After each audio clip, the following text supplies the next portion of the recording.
avanzando, porque en medio de toda esta tormenta legislativa, seguía vivo Lindrena López, no se había muerto, seguía vivo. Justo ahí cuando yo entraba en el 2003, en el Decreto Supremo 002-2003, se recuerda que la misión de Lindrena en ese nuevo contexto que tenemos es la de una autoridad pública encargada de realizar y promover acciones necesarias para el aprovechamiento sostenible de recursos naturales renovables, la conservación de la diversidad biológica silvestre y la gestión sostenible del medio ambiente rural, mediante un enfoque de ordenamiento territorial por cuencas y su gestión integrada, estableciendo alianzas estratégicas en el conjunto de actores sociales y económicos involucrados. Yo quiero que rescates, Víctor, y que le digas a los chicos de edad que el enfoque de cuencas no es un asunto nuevo, es un asunto que ya está presente en el propio ROF de Lindrena, ¿no es cierto? O sea, de que yo empiece a ver cómo las diversas actividades productivas mineras, petroleras, eléctricas, de transporte afectan el lugar donde nace el agua, el lugar donde es un lugar clave para poder desarrollar los recursos hídricos y todo lo que ello conlleva. Un enfoque de cuenca. Un enfoque de cuenca, por ejemplo, si Dani o Peter fueran fiscal, sería que todos los fiscales de la cuenca nos pongamos de acuerdo para denunciar por delitos ambientales para conservar la cuenca. Y no cada uno por su lado dispararse y hacer los procesos sin la mayor articulación. Por eso es que me enamoro cada vez que veo estas normas en el tiempo y digo, incluso dice mediante un enfoque de ordenamiento territorial, o sea que las actividades productivas se ubiquen en lugares donde no contaminen tanto, ¿no es cierto? Y encima me dicen por cuencas y gestión integrada. Dios mío, esto es poesía pura en gestión ambiental. ¿Cuál es el problema? Usted, señorita, ¿cuál es su nombre? Ruth. El problema es que fue letra muerta, Víctor. Fue letra muerta, Bárbara. Más o menos como las palabras que te decía tu ex, así más o menos. Letra muerta, no cumplió logros, así es. Acepta. Entonces, tenemos que repensar la gestión ambiental a partir de un enfoque constitucional, mi estimado Peter. Podríamos haber interpuesto acciones de cumplimiento de pronto para hacer andar esta maquinaria que tenía todo para hacer las cosas bien, pero no funcionaba. No funcionaba. Sigamos avanzando y encontramos al reglamento de pasivos ambientales de la actividad minera. ¿Sí? Para ese momento se aprueba este reglamento que me demuestra algo. Tenemos problemas con la minería porque hay titulares de proyectos mineros que se han ido y han dejado infraestructura y efluentes que contaminan el ambiente y hay que hacer algo con eso. Y hay que hacer algo con eso. Y hacemos este reglamento para tratar de encarar un problema que había quedado como consecuencia de que el Sistema Nacional de Evaluación de Impacto Ambiental no había estado funcionando, ¿no es cierto? No había habido estudios de impacto ambiental, o los habían habido muy malos, los PAMAS tampoco habían sido muy exigentes, y la consecuencia es que ahora, producto de esa resaca ambiental, tengo que hacer una norma especial para tratar los pasivos ambientales, ¿no? Entonces acá recordemos el Decreto Supremo 059/2005-M, ¿no? Para poder seguir contextualizando. Luego de eso, entramos a un periodo donde empieza a germinar la legislación ambiental de una manera mucho más rápida, ¿no es cierto? Mucho más rápida, que es el proceso de suscripción del Tratado de Libre Comercio con Estados Unidos, que contamos que en el gobierno de Toledo quiere lograrse a punta y a partir de convencer a la parte Estados Unidos de que tenga una legislación ambiental que protege el ambiente y que por lo tanto no va a haber tráfico ilegal de especies, de madera, que te haga competencia desleal. Sí, ya lo hemos contado.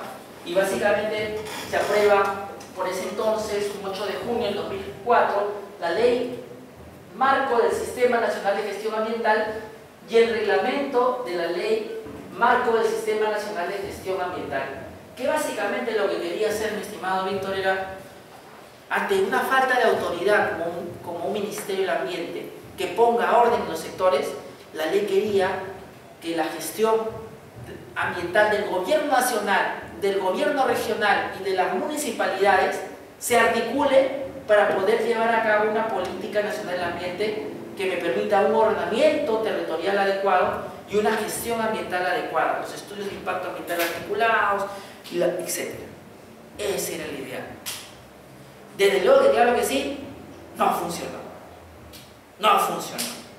No funcionó porque cada sector, como lo hemos contado, se disparaba por su lado. Estábamos en el Ministerio de Energía y Minas, entrábamos a ver al ministro y en eso su mapa del Perú era de hidrocarburos, otro de minería y otro de electricidad.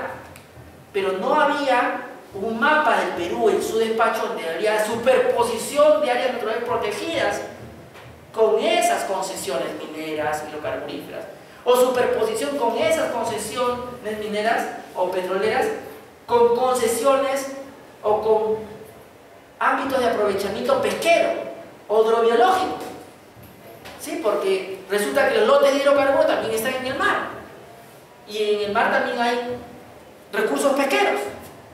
Entonces el problema era que las autoridades sectoriales no se ponían de acuerdo y cada una hacía un mapa del Perú acorde con sus intereses, lo cual se agravaba cuando tú aprobabas el estudio de impacto ambiental, y lo cual se agravaba en muchos casos que tú fiscalizabas, sancionabas y supervisabas. Entonces aquí, por estos años, ya teníamos noticia de un lamentable suceso que era el derrame de mercurio de Choropampa. Recordarán. Ese es un caso donde se evidenció que esta mala gestión ambiental se debió a una autoridad ambiental del sector minero débil, a una autoridad sancionadora débil, que no tenía medidas correctivas, que no tenía medidas cautelares, que las multas eran irrisorias y que finalmente terminamos en un problema que hoy día recordamos como el primer pleno casatorio civil, donde se indemnizó a las víctimas con algo mínimo, ¿no es cierto, Bárbara? Simbólico, ridículo. Y no sigo porque no me deprimimos. Sigamos avanzando y aparece por este entonces la ley que regula los pasivos ambientales de la actividad minera, ¿sí? Julio del 2004, ¿sí? Aparece también la preocupación del tema. Vamos a ver si esta vez, mi estimado Dani, firmó el presidente de la República una norma tan importante.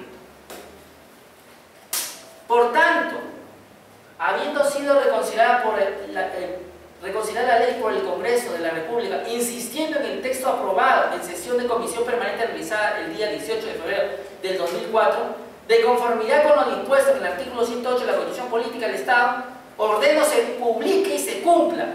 Henry P. García, presidente del Congreso de la República, promulga. Y evidenciamos otra vez, miren acá, el presidente de ese momento, Víctor, tú que estás al tanto, ¿quién era? No quiso firmar. Y mientras tanto le decía a la parte de Estados Unidos, vamos a ser buenos gestores en el manejo de los recursos naturales, vamos a proteger.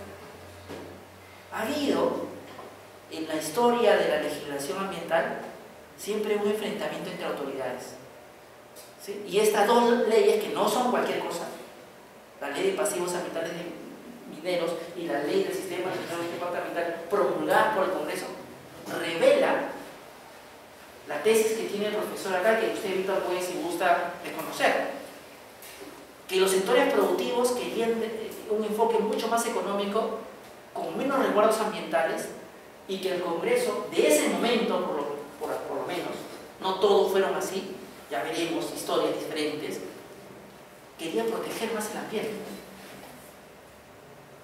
En ausencia del Ministerio del Ambiente, el Congreso hizo su trabajo y aprobó leyes capitales. Pero también reveló algo para la historia de la legislación ambiental: el enfrentamiento y el doble discurso. De nuestro querido presidente sano y sagrado, ¿no es cierto? Y sigamos avanzando, porque aquí viene lo que más le gusta a su compañero Dani, lo que sus profesores lo repiten como Biblia. La Ley General del Ambiente, Ley 28611, se aprueba un 15 de octubre de 2005. Yo recuerdo haber estado muy contento cuando ocurrió eso, porque era un volver a la vida al Código de Medio Ambiente y Recursos Naturales y empoderarlo mucho más a través de una ley general. Se discutió mucho si era una ley general o un código. A estas alturas ya lo importante es que puso en vigencia principios capitales. Uno de los más importantes, la responsabilidad ambiental y la responsabilidad objetiva por los daños ambientales que generan los titulares de sectores productivos. ¿Sí? Uno de los más importantes. Pero, para efectos de esta clase, que es sobre el Sistema Nacional de Evaluación de Impacto Ambiental, recordemos que esa norma define al Sistema Nacional de Evaluación de Impacto Ambiental en el artículo 24 a lo que son los programas de adecuación y manejo ambiental, a lo que son los planes de cierre de actividades, a lo que son las declaraciones de emergencia ambiental, los planes de descontaminación y tratamiento de pasivos ambientales, estándares de calidad ambiental, límites máximos permisibles, instrumentos claves para poder tener un sistema nacional de gestión ambiental, ¿no? Articula muy bien con la ley del Sistema Nacional de Evaluación de Impacto Ambiental, que había sido años antes aprobada. Muy bien. Entonces hay que recordar este capítulo de la historia de nuestra legislación y además algo interesante,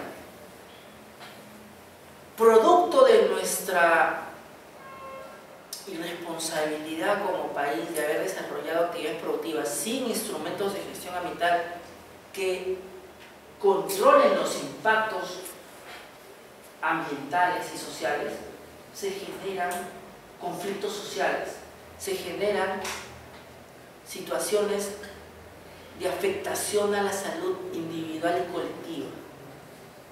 Producto de eso, Peter, necesitamos declarar en emergencia ambiental ámbitos geográficos de nuestro país para poder urgentemente tratar a las personas enfermas, a los animales también, y al ambiente degradado. Otra consecuencia de la inexistencia de lo que usted llama Política Nacional del Ambiente, que todavía no vemos. Miren, ya estamos aquí tratando de la Ley General del Ambiente y no hemos tratado la Política Nacional del Ambiente. O sea, hasta ese momento, hasta esa fecha, 2005, no teníamos Política Nacional del Ambiente. Más o menos es como no tener la brújula López para poder saber dónde llegar. Y eso es sorprendente, pero hay resistencia de algunos sectores de la clase política, del propio Estado, que no quiere esa política. En fin, aquí de lo que se trata es un poco conocer nuestra historia. Ya encontraremos una clase especial para explicar la emergencia ambiental, pero vayamos con algunos ejemplos para ilustrarlos sobre esta legislación. Usted iba a hablar, su compañero, sí, nombre y pregunta. Rubén Guerra. ¿A quién le correspondía aprobar la Política Nacional del Ambiente en ese entonces? Es una buena pregunta. Al CONAM. ¿Recuerda que lo mencionamos? Al CONAM. Pero el CONAM requería de que todos los sectores productivos digan sí quiero. Y ellos no querían. O en términos de López, no se pusieron de acuerdo. Como usted quiera. Como usted quiera. Sigamos avanzando y acá les traigo un ejemplo de lo que en ese momento fue una emergencia ambiental declarada por esa norma, que fue la emergencia ambiental del área afectada por el derrame de relaves mineros de la compañía minera Caudalosa S.A. en los distritos de Huachocolpa y Licay del departamento de Huancavelica. Los ríos afectados, ¿saben en qué nivel se contaminaron? El 100%. Los animales que vivieron eso murieron, los peces también. Las personas podían enfermar. Esa es una emergencia ambiental. Y pasa cuando no hay supervisión y fiscalización adecuada. Porque la fiscalización no se trata de que te multen cuando incumples las normas, sino de con mi supervisor ir antes que ocurra el desastre ambiental, o sea, la infracción. Más o menos esto es, Rubén, ¿verdad? Como cuando el policía te detiene porque te pateas la luz roja y no cuando atropellaste a alguien en el camino, ¿no es cierto? Tiene que llegar antes y de advertirte, no te estaciones ahí, no te pases la luz roja, ¿no es cierto? Bueno, eso no había. Y aquí les dejo la norma para que vean la realidad y además les dejo como tarea ver este pequeño videíto de la época donde el reportero llega en el momento en el que se está produciendo el desastre y filma todo. Peces muertos de relave, la gente gritando, la minera diciendo yo no fui, fue la naturaleza, ¿no? Caso fortuito, fuerza mayor. Es un buen video para que vean la realidad del país ya desde ese entonces. Y estamos hablando de un caso que es público y que ya está consumado. No estamos hablando de especulaciones, sino de un hecho probado.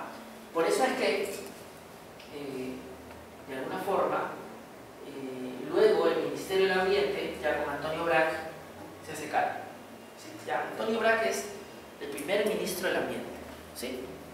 Entonces me corrijo, en este caso, el que declaró la emergencia ambiental fue el Ministerio del Ambiente.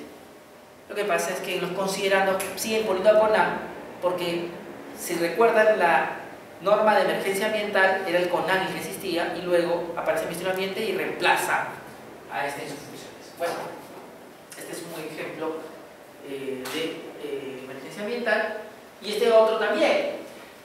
Declaran emergencia ambiental el área geográfica ubicada en la provincia constitucional del Callao, que vamos a mostrar acá a continuación, donde las actividades industriales han generado una situación de contaminación que está afectando a las personas.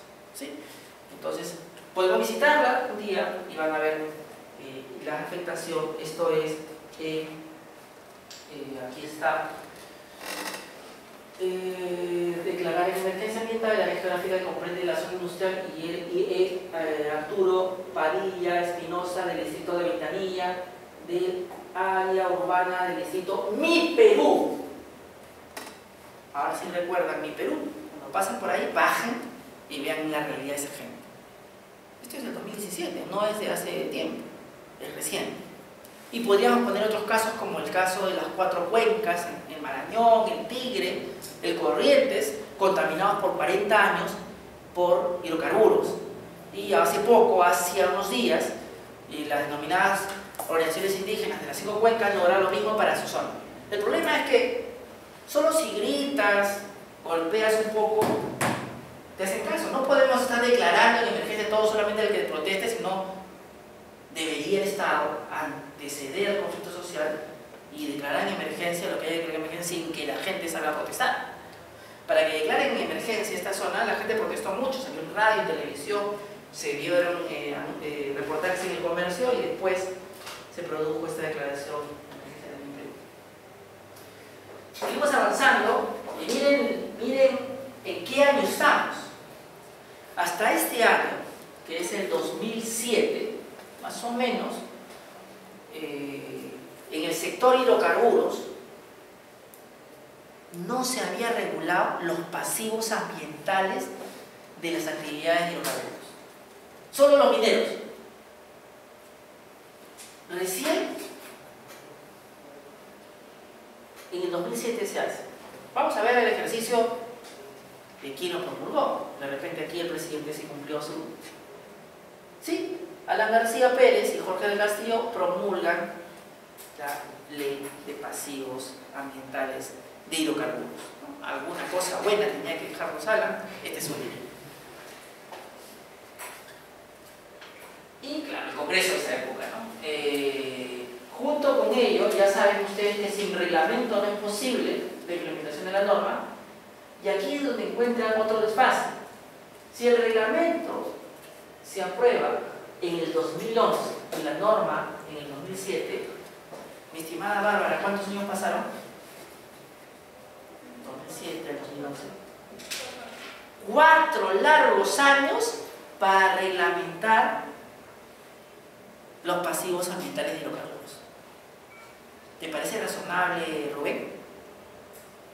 ¿Te parece justificable usted a lo que está acá? ¿Sí? ¿Cuál es su nombre? Adrián. Adrián, ¿te parece razonable 4 años para reglamentar una ley tan importante como aquella que dice que la infraestructura abandonada de las actividades petroleras, los efluentes, ¿no?, los residuos tóxicos y peligrosos que han dejado después de abandonar el área de explotación o de exploración, queden 4 años sin reglamentar, Dani? ¿Te parece que eso es decente? Entonces aquí hay, más allá de la alta negligencia, una falta de voluntad, ¿no?, política probablemente, porque son las tareas políticas las que aprueban nuestra normatividad, para poder dar frente a un problema, que es la gestión de estos pasivos, tanto los mineros como los hidrocarburíferos. Ya nos sigamos avanzando, no se pongan tristes, ya llegamos a la época actual, su época favorita, su época milenio, su época de internet. Víctor, como ya te habrá explicado César Gamboa, Vanessa Cueto, etcétera, sus profesores favoritos, antes de que nazca el Ministerio del Ambiente, el Comercio publica una genial infografía que es esta, que me le he llevado a la presentación de César Gamboa, no le he leído, ¿sí? Y que reconoce algo. Miren, un periodista reconoce esto, ni siquiera es un experto, dice aquí Comercio, que la gestión ambiental en el Perú era caótica. Y se resume así: ausencia de política ambiental integral para el país, lo que tú decías, no había una política nacional del ambiente, un enfoque sectorial, instituciones ambientales dispersas, cada ministerio tenía su dirección ambiental, una fragmentación en la toma de decisiones referidas al ambiente, un reducido peso político del CONAM y del INRENA, que hemos conversado que eran gravitantes para poder gestar una propia protección del ambiente, y una escasa visibilización del tema. No obstante que, como hemos dicho, el Código del Medio Ambiente decía que tenía que sacarlo en varios lugares, el peruano, el Mensaje de la Nación, el Congreso también tenía. Miren, no obstante eso, nula visibilización. En ese contexto, las organizaciones no gubernamentales y la sociedad civil reclamaban que haya un cambio. Hay un cambio a partir de un proyecto muy importante, que es el proyecto Camisea, que es el que impulsa el señor Sánchez Sagado, ¿cierto? Presidente de la República ese entonces, Alejandro Toledo, a toda marcha lo impulsa. Pero esa toda marcha implica poner en riesgo lo que más adelante veremos son los pueblos indígenas en el elemento voluntario Huapacori Nahuananpis, ¿sí? Un pueblo que es altamente vulnerable, ¿sí? Y producto de lo cual le hacen prometer al Estado que cree un Ministerio del Ambiente. Pero él no cumple ahí, no cumple en su compromiso. Y es el gobierno siguiente, el presidente que gana contra todos los pronósticos y contra todos los que no nacieron en los 70 y 80 y no padecieron de la hiperinflación que nos dejó, Alan García Pérez, el que aprueba vía delegación de facultades del Congreso, delegación legislativa, el decreto legislativo 1013, más conocida como la norma de creación del Ministerio del Ambiente, de la Autoridad Nacional del Agua, del OEFA y del CERNA. ¿Sí? Sigamos avanzando y por acá aparece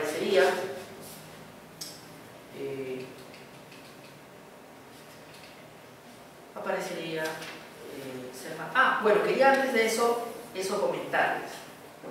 Esta ausencia del Ministerio del Ambiente y una autoridad fuerte, Rolando, adelante usted, había generado conflictos sociales. En Piura, La Libertad, Cajamarca, Ancash, Pascua, Arequipa, Moquegua, Cusco, Apurímac, Puno, Tacna, era el país un polvorín.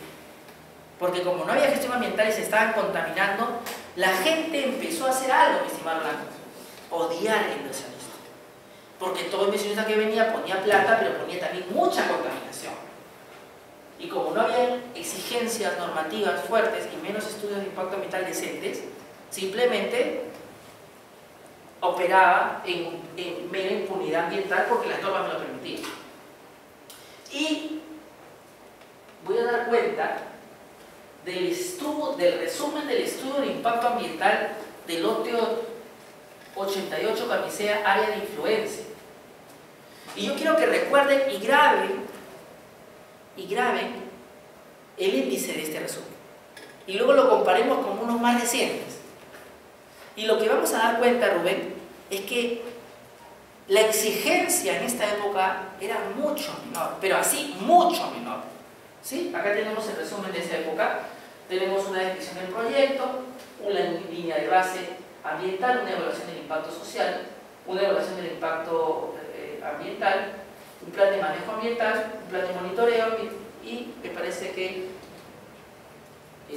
nada más. Y luego acá, hermoso lo que he escrito acá, yo quiero leerlo. Este documento ha sido elaborado por FM Argentina con la debida competencia, diligencia y cuidado con arreglo a los términos del contrato estipulado con el cliente y en las condiciones generales de suministro utilizado y los recursos concertados. ERM Argentina declina toda responsabilidad del cliente o terceros por cualquier cuestión que no esté relacionada con lo anteriormente expuesto. Este documento tiene el carácter de reservado para el cliente. ERM Argentina no asume ninguna responsabilidad de terceros que llegue a conocer este informe o parte de él. Dios mío, el resumen del estudio de impacto ambiental era algo así como secreto, López. Él se lo daba al cliente y no se hacía responsable si usted, Rubén, lo conocía y lo criticaba. No, yo no le di a Rubén, le di al cliente, Rolando, y él nada más puede criticarlo o cuestionar. O sea, este tipo de cláusulas de irresponsabilidad son preocupantes y revelan un estado de la cuestión ambiental sumamente grave. Porque no estábamos hablando de cualquier proyecto, estábamos hablando del proyecto más importante en la historia del Perú, de gas, por el cual usted, yo y usted pueden tener transporte mucho más limpio y mucho más barato, ¿no es cierto? El problema es acá, pero ¿cuál fue el costo ambiental y social en el lugar de extracción y de exploración? Acá está, en este resumen. Un resumen que prácticamente pareciera secreto y pareciera que no asumía responsabilidad por el mismo porque solo quiere con el cliente, no con los demás. Cuando el documento, ya sabemos hoy, todo documento de naturaleza ambiental es público, no es secreto. Sigamos avanzando y quiero mostrarles el resumen del lote 56. Saben ustedes que tenemos dos lotes grandes de gas, el 56 y el 88. Con uno damos gas a México y se lleva nuestro gas para allá y lo venden, se lo vendemos más barato y ellos lo revenden más caro. No hay tiempo para contarles por eso, pero ocurrió. Y con el 88, nosotros. ¿Sí? O sea, teníamos gas para varias generaciones, pero lo vendimos casi a un precio de infamia. terratenientes. Y para colmo de males, ya lo verán en internet cuando lo busquen, en México sobre ese gas hay todo un proceso porque ha habido corrupción, porque lo revenden y los mexicanos no lo usan, lo usan otras personas distintas a los mexicanos. Parece que en Latinoamérica muchos de estos problemas de corrupción son pan de cada día. El estudio de impacto ambiental y social del lote 56 tenía el siguiente